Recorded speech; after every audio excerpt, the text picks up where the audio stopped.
In this demonstration, we're going to show you how to convert a D200 to an MX device. So in order to do that, first make sure that you back up your project. So create a backup project with a copy of this device, and make sure that the device is generated. There isn't a red dot on it. Once that's done, then you can highlight the device, and from the configuration group, click on Change Type. We're going to change it to a D20 MX. We see a red square around the device, which means that the device is undergoing a change type process. And what we want to do is change the device to firmware version number 1.70, which includes the secure DMP feature. And once selected, the default SAN firmware will show up. Then you have to go to licensing.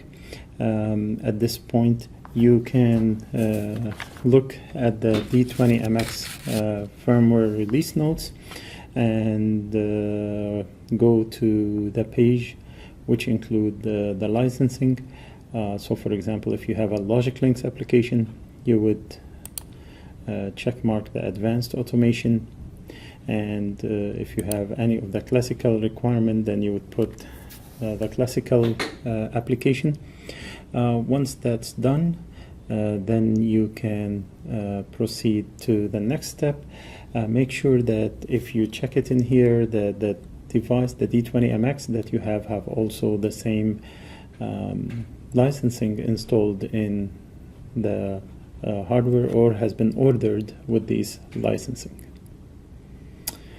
Now you get a notification that explains that you can click the display application list to review the application's changes that's required to finish this change process from the existing board to an MX. Once you see this list, you have the option of either continuing with the change of device, or you could print the list and review the changes. So and apply the changes prior to continuing this process. So I'm gonna open the display application list. Once we open the display application list, we can see that for the first node there is no changes. The only change is there is an increased number of pseudo points from the existing version. So you might find an extra digital input that's required per the B0 IRIC-B DCA document. So if you go to the Win configuration page, you would see the number of points required, and in this case the points will be added. You just need to go and name them at the end properly so that it lines up with the required pseudo points. For node number 1, everything is okay to proceed for changing. For node number 2, we have the same situation. There is no changes on node number 2. So I'm gonna minimize node number 2. For node number 3, we can see there is 2 applications that are compatible with the firmware, but per the release notes, they need to be moved to the first partition. That would be application A023 and A035. So in this case, there is a notification that these will be moved to the first partition.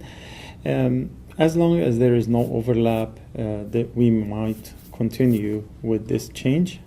So I'm going to minimize node number 3. And for node number 4, again, the same, we see the same phenomena where there is a Modbus, DPA and DCA that needs to move to the first partition to a different partition.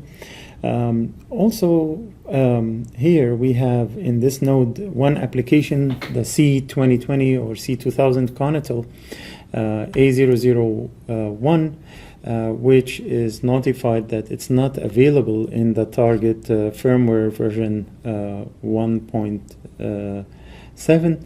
So we might need to delete this application if the device is not required anymore. It's a legacy device, it's no more in the substation, but the application was enabled for a long time. Then you can go ahead and delete it. If the Conatel device is required and the device is able to provide the information via a different application, then you can at this point close, stop, and access the interface one more time, which I will demo for you. You really don't need to close, you can continue, but just for the sake of demo, we'll show you how if you need to go back and fix some signals in like DMP or add some signals to DMP, then you can add those signals and then come back and finish the rest of the process. And the rest of the applications don't need any modification. So we click, so in here you can print this table. And you could you could go to the print preview and email it.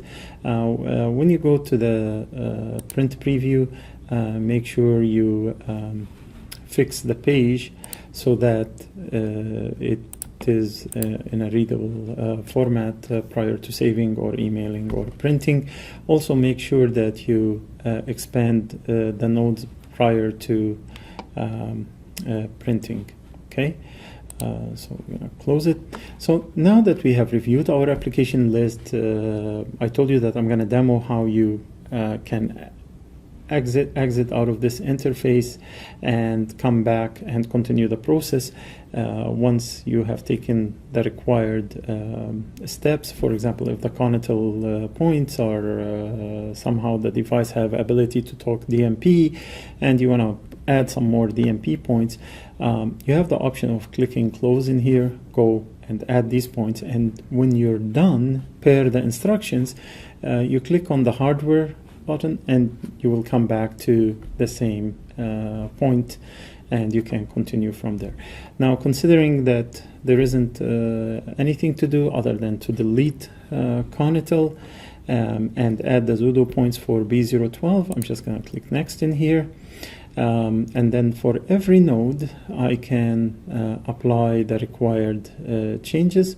So I will say apply selected firmware. So for node number 1, it just applied it because there is no warnings, no actions to be taken. For node number 2, apply the selected firmware and it would apply the same SAN. There is no errors. For node number 3, we'll click apply the selected firmware. Now, if you remember, node number 3 had 2 applications that need to move to the first node. So if you would like to open the application list, we'll say yes. And now it's requesting us to take an action. Now we could move to a different partition. So the options is either to delete the application, maybe the device is no more there and you really don't need the CDC type 1, or you could move it to a different partition. The same in here. We can delete or move to a different partition, so we'll do that. And since we want to move to partition number 1, we can perform, the wizard will perform the action for you, and the SAN has been applied. Now we go to node number 4, and when we say apply selected firmware, again, the 2 Modbus application, the DPA and the DCA, require an action, so we'll click yes in here. And we have the option of either deleting or moving it to, so we'll move it to the first partition. Now we go to node number 5, we do the same. We have the Conatel application, which we have to make a decision what to do with it, and the only decision at this point that's allowed under this firmware is to delete this application. So we're gonna delete the Conatel application. That's it. All our nodes have been converted to the target SAN. You don't have to do them all at the same time. For example, you could have done the second one, click apply, and then you would click close, go back, do some fixes on node number 3 prior to copying the applications, and then access it again from the configuration group hardware. You would come to the same interface and continue with node number 3, 4, and 5. Okay, so at this point we have applied the SAN 170, so click next, and it will go through the conversion process for every node. It has created a backup copy of the device. At this point, it is basically assigning the configuration ports per the naming convention that's available for the D20MX. There is some YouTube videos on expansion boards and expansion ports for the multi-partition D20MX. As you can see, the ports are named differently, and all the ports are available for all the applications. It doesn't matter the partition, regardless of the partition, you can assign the port. So one of the exercises after the conversion finish is that we need to go and fix the pseudo points and confirm that all the communication ports are assigned properly. So our conversion of the device has completed. We click finish. So the red square around the device has disappeared, which means that the device has converted. We click OK. Now you can review the log and print it if need be. You can also save it to an XLS or an Excel format file anywhere you like for review. Please make sure that you go through all the points to make sure that there is no impact to the behavior of the device in your substation and the outcome is what you want. We can change the picture right now to say D20MX.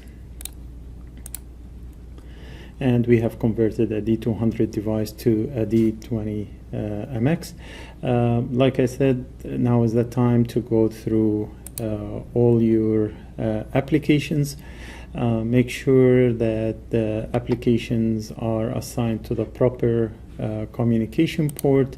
So now is the time to go and basically look for the communication ports on your device. So for example, for the D20MX device that we have just converted, we can look at the partition number 1, look under the data link applications, under the data link serial communication.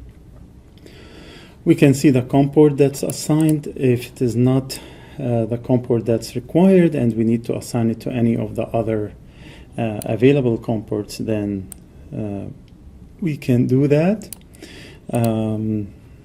Also, if you remember, the pseudo points have to be fixed for B012. We go to the supporting applications, open the system point database.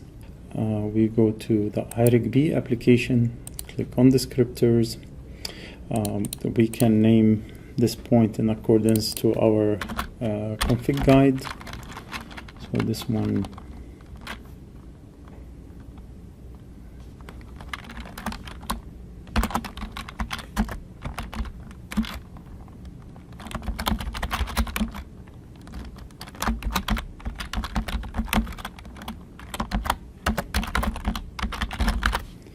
indication, and no changes to our digital outputs. For our analog outputs, we can name it as per the config guide.